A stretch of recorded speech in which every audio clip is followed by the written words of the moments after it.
నమస్తే. ప్రస్తుతం మనతో పాటు సీనియర్ జర్నలిస్ట్ భరద్వాజ్ ఉన్నారు. ఆయనతో మాట్లాడదాం. నమస్తే సార్. నమస్తే. సార్ గ్రాక్ వర్సెస్ బీజేపీ నడుస్తుంది ఇండియాలో అని చెప్పేసి అంటున్నారు. ఎందుకు అనంటే అసలు ఏది దాచకుండా అండ్ హిస్టరీ గురించి అయితే కొన్ని అలిగేషన్స్ ఉన్నాయి. దానికి సంబంధించి కూడా మొత్తం క్లియర్‌గా చెప్తుంది. అసలు చాట్ జీపీటీకి మిగతా ఏఐలకి గ్రాక్‌కి చాలా డిఫరెన్స్ ఉంది అని చెప్పేసి అంటున్నారు. మొత్తానికి గ్రాక్ అండ్ ఇటు బీజేపీ ఇది మొత్తం ఒక రైవల్వరీ స్టార్ట్ అయింది అని అంటున్నారు. ఎలా చూడొచ్చు అంటారు సార్? అంటే సోషల్ మీడియాతో ఉన్నటువంటి ప్రాబ్లమే ఇది. అన్ని పార్టీలు ఫేస్ చేస్తున్నాయి దీన్ని. అయితే ఇవి వద్దు అని ఆ ప్లాట్ఫామ్స్తో ఫైట్ చేసేటువంటి పరిస్థితులు ప్రభుత్వాలు లేవు.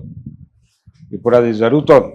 గ్రోక్ వర్సెస్ బీజేపీ అన్నప్పుడు ఎలన్ మస్క్కి బీజేపీకి మధ్య యుద్ధంగా మారితే ఆయన కోర్టుకు వెళ్ళాడని చెప్పి సమాచారం వస్తుంది. ఒకవేళ అదే జరిగితే దీన్ని కట్టడి చేయటం అనేది కొంచెం ఇబ్బందితో కూడుకున్న వ్యవహారంగా మారుతుంది. అంటే ప్రపంచ బ్యాంక్ పరిపాలనలో భాగంగా భారతీయ జనతా పార్టీ పరిపాలన కూడా నడుస్తోంది. ఈ నడుస్తున్నటువంటి క్రమంలో ఈ గ్రోక్ని కానీ లేకపోతే మస్క్ని కానీ కాదనేటువంటి పరిస్థితుల్లో భారతీయ జనతా పార్టీ లేదు. అయితే ఇక్కడ సమాచారం అందించటమే అది చేస్తున్న పని. ఆ సమాచారం అంటే వీళ్ళు ఏదైతే సెర్చ్ చేస్తారో ఈ ఒక కంటెంట్ అంటే రూపాయి మారకం విలువ మోడీ అని కనుక కొడితే దానికి సంబంధించి ఆయన ఎప్పుడెప్పుడు ఏమేమి మాట్లాడాడో వస్తుంది. ఆ డేటా ఆధారంగా మీరు ఒక విశ్లేషణ చేసుకోవడానికి ఒక అవకాశం ఏర్పడుతుంది. అది ఇబ్బంది కదా అనుకుంటే చరిత్రలో ఉంటాయి. మరి మీరు రోజు మాట్లాడినవన్నీ రికార్డ్ అవుతూ ఉంటాయి ఏదో ఒక పేపర్లోనో ఎక్కడో చోట. ఆ రికార్డ్ అయినవి తన పరిధిలోకి వచ్చినప్పుడు మాత్రమే అది మార్కెట్లోకి పంప్ చేస్తుంది. పరిధిలోకి రాని విషయాలు మాట్లాడదు. పరిధిలోకి రాని విషయాలు ఇంకా చాలా ఉన్నాయి. ఇంటర్నెట్ పరిధిలోకి రాని జ్ఞానం ఇంకా ఉంది. ఆ జ్ఞానం ఇంకా దానిలోకి రాలేదు. అయితే వీళ్ళ భయం ఏంటంటే వీళ్ళు వాట్సాప్ యూనివర్సిటీల ద్వారా చాలా విషయాలు ప్రజల మెదళ్లలోకి పంపు చేస్తున్నారు. ఈ పంపు చేస్తున్నటువంటివన్నీ అబద్ధాలు అని ఇలాంటి యాప్ల ద్వారా తేలిపోతే ఏమిటి భవిష్యత్తు అనేది ఒక ఆందోళన ఉంది ఆ క్యాడర్లో. అంటే వీళ్ళు రకరకాల అభూత కల్పనలు ప్రజల మనసుల్లోకి పంపు చేస్తూ ఉంటారు రోజు. అది సోషల్ మీడియా ప్లాట్ఫామ్స్, అది యూట్యూబ్ కావచ్చు మరొకటి కావచ్చు. దాని ద్వారా ఇప్పుడు ఉదాహరణకి ఔరంగజేబ్ మీద లేకపోతే దేశ విభజన సమయంలో జిన్నా నిర్వహించిన పాత్ర మీద, ముస్లిం లీగ్ పాత్ర మీద రకరకాలుగా వీళ్ళకి అనిపించిన విషయాలన్నీ, అలాగే వీళ్ళకి వ్యతిరేకమైనటువంటి క్యారెక్టర్ అనుకున్నవి, వీళ్ళు అనుకున్నటువంటి క్యారెక్టర్ల గురించి కొంచెం పెంచి మాట్లాడటం అనేది కామన్గా మారిపోయింది. ఈ మారిపోయినటువంటి సమయంలో వీళ్ళు అనేక రకాల సమాచారాన్ని ప్రపంచానికి ఇస్తున్నారు.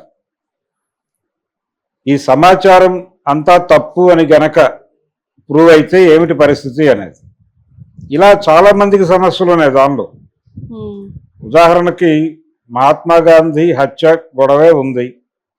మహాత్మా గాంధీ హత్యకు సంబంధించి కొంత సమాచారం వాళ్ళు ఆ రోజున మీడియాకి డెలివరీ చేశారు ప్రభుత్వాలు. కానీ డెలివరీ చేయని సమాచారం కూడా చాలా ఉంది దానికి సంబంధించి. ఇలాంటివన్నీ కనుక ప్రజల దృష్టికి తీసుకొస్తే వాళ్ళు దాని నుంచి ఒక కొత్త జ్ఞానం పొందే ప్రమాదం ఉంది. ఇది జరిగితే చాలామంది ఇబ్బందులు పడతారు. కాంగ్రెస్ పార్టీ కూడా ఇబ్బంది పడుతుంది. అంటే మహాత్మా గాంధీని విగ్రహంగా చూడాలనుకుంటున్నాడు జవహర్లాల్ నెహ్రూ.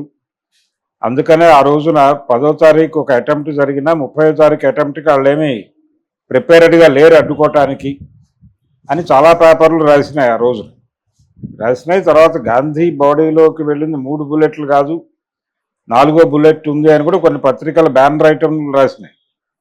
ఇలాంటివన్నీ పంపైపోతే జనాల్లోకి ఇబ్బందే, ఎవరికైనా ఇబ్బందే. కాబట్టి ప్రజలకి అబద్ధాలు చెప్పాలి అనుకున్నప్పుడు ఆ అబద్ధాలు నిజాలుగా చెప్పే ప్రయత్నం చేస్తున్నారు వాళ్ళు. ఉదాహరణకి శివాజీ వర్సెస్ ఔరంగజేబు అనేటువంటి ఒక ప్రోగ్రాం నడుస్తోంది. ఔరంగజేబుకు సంబంధించిన చాలా వాస్తవాలు దాచిపెట్టి చాలా అవాస్తవాలను ప్రచారం చేస్తున్నారు వాంటెడ్గానే. అలాగే శివాజీకి సంబంధించి శంభాజీకి సంబంధించి చాలా వాస్తవాలు దాచి చాలా అవాస్తవాలు ప్రచారం చేస్తున్నారు. ఇవి వీళ్ళు ప్రచారం చేస్తున్నవి అవాస్తవాలు అని ప్రజలకు తెలుస్తాయి. ఎలా తెలుస్తుంది అంటే దీనిలో కొడితే దీనిలో చాలా కంటెంట్ వస్తుంది, అదంతా చదవాలి. చదివిన తర్వాత మీరు ఒక అభిప్రాయాన్ని ఏర్పాటు చేసుకోవాలి. ఆ అభిప్రాయం మేరకు మీరు మాట్లాడాలి.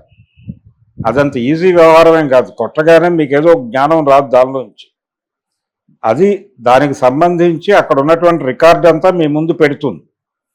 ఆ పెట్టిన రికార్డుని ఒక సమప్ చేసి ఒక చిన్న నోట్ ఇస్తుంది. ఆ నోట్ ఆధారంగా మీరు ఆ సమాచారం అంతా చదివి మీరు ఒక ఒపీనియన్ ఏర్పాటు చేసుకోవడానికి ఉపయోగపడుతుంది. అంతవరకే, దాని పరిధి అంతకు మించి ఏం కాదు. ఇలా చాలా విషయాల మీద అది సమాచారం ఇస్తుంది. సమాచారం ఇచ్చే యాప్ మాత్రమే అది. ఈ సమాచారం ఎక్కడెక్కడది ఏ ప్లాట్ఫామ్స్లో ఉన్నా కానీ అది లాక్కొచ్చి మీ ముందు పెడుతుంది. ఒక వ్యక్తి ఎవరైనా కావచ్చు, అతని పేరు కొడితే అతనికి సంబంధించి అతను ఏ ఏ ప్లాట్ఫామ్స్ మీద ఏమేం మాట్లాడాడు, దీనిలో ఏకసూత్రత ఉందా లేదా, ఆ కంటెంట్ అంతా ఇస్తోంది. ఎవరి పేరైనా కొట్టచ్చు.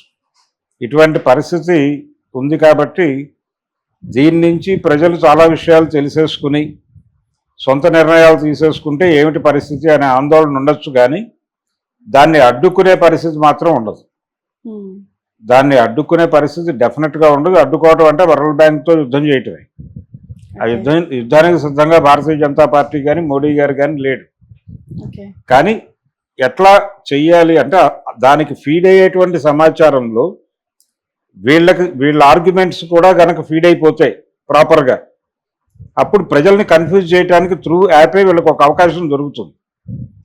అంటే ఒక 3 విషయాలు ఒక ఇది వస్తే, వన్ సైడ్ ఆర్గ్యుమెంట్ కొంత వస్తే అదర్ సైడ్ ఆర్గ్యుమెంట్ కూడా కొంత ఉంటుంది. ఈ రెండింటినీ జడ్జి చేసుకుంటూ వెడతారు. వీళ్ళు కొంచెం అగ్రెసివ్గా కనుక కంటెంట్ పెట్టేస్తే దాని దృష్టికి వచ్చేలాగా వీళ్ళు కూడా రకరకాల ఏరియాల్లో కంటెంట్ పెట్టాలి. అలా పెట్టి దాన్ని వాడుకోవచ్చు, వాళ్ళు అనుకూలంగా కూడా వాడుకోవడానికి అవకాశం. ఆ ప్రయత్నం ఏదైనా బీజేపీ చేస్తుందేమో అనుకుంటున్నాను. కానీ యాప్లు తీసేయటాలు ఇలాంటి పనులు అయితే చేయరు. ఓకే, అంటే దీన్ని అరికట్టడానికి ఒకవేళ అంటే ట్రంప్ ఎలన్ మస్క్ ఒకటే కాబట్టి, పైగా మోడీకి ట్రంప్ స్నేహితుడే కాబట్టి ఇలా వర్కౌట్ అయ్యే అవకాశం లేదు. అంటే అసలు ఈ టోటల్ యాప్స్ ద్వారా ఒక వేరే ప్రపంచాన్ని క్రియేట్ చేస్తున్నారు. వాళ్ళ ఉద్దేశం ఏంటి? సోషల్ మీడియా నెట్వర్క్ ద్వారా ప్రజలు వాళ్ళ మనసుల్లో ఏమనుకుంటున్నారు అనేది బయటకు తీసుకురావడం.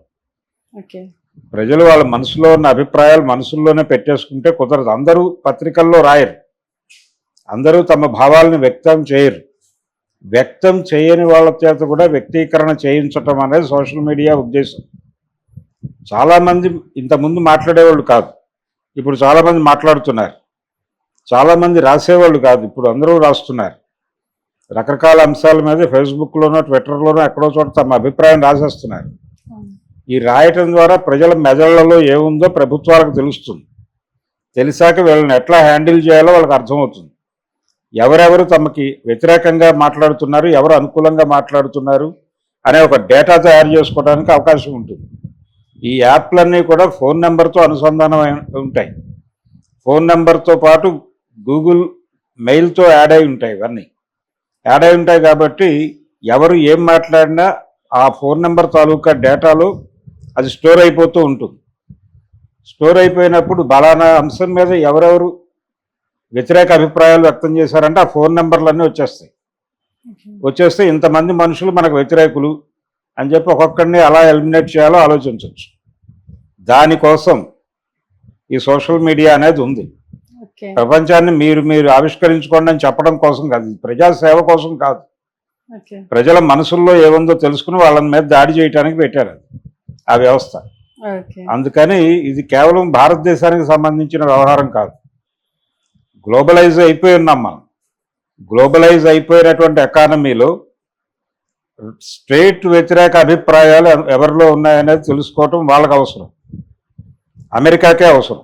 అందుకని చాలా పెద్ద పెద్ద సర్వర్లు పెట్టి ప్రపంచ జనాభా ఏం ఆలోచిస్తోందో వాటన్నిటినీ జాగ్రత్తగా నెంబర్ల వారీగా భద్రపరుస్తున్నారు. నెంబర్ల వారీగా భద్రపరచడంతో పాటు వాళ్ళ యాప్ మూవ్మెంట్ కూడా నిఘా ఉంది. యాప్ మూవ్మెంట్ అనేది అంటే ఎవరెవరు ఫోనుల్లో ఏ యాప్స్ డౌన్లోడ్ అయి ఉన్నాయో ఆ యాప్ల ద్వారా వాళ్ళు చేస్తున్న రోజువారీ కార్యక్రమాలు ఏమిటి, ఎవరితో ట్రాన్సాక్షన్ జరుపుతున్నారు, ఎవరికి డబ్బులు పంపిస్తున్నారు, ఎవరి నుంచి డబ్బులు పొందుతున్నారు, ఈ డబ్బులు ఎక్కడ ఖర్చు పెడుతున్నారు, వీళ్ళకున్న అవసరాలు ఏంటి, వ్యసనాలు ఏమిటి దగ్గర నుంచి మొత్తం వీళ్ళ జీవితం ఉంటుంది అక్కడ.